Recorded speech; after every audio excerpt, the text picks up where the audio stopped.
Бүгінгі бізде 5-ші сабақ құпия приложениеге жұмыс жасау жолы.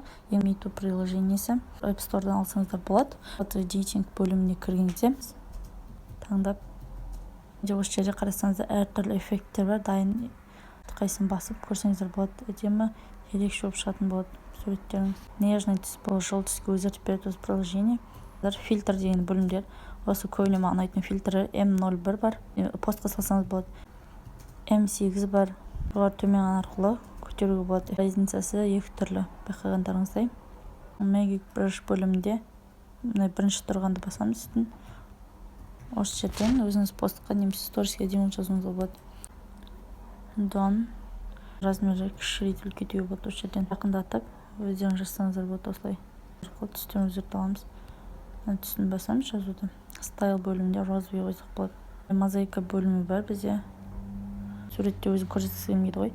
Нәжімесіп жасауға болады. Бұлдыратуға болады. Анық көрсеткіңіз келмесе бір. Осылай save деп сақтап аламыз.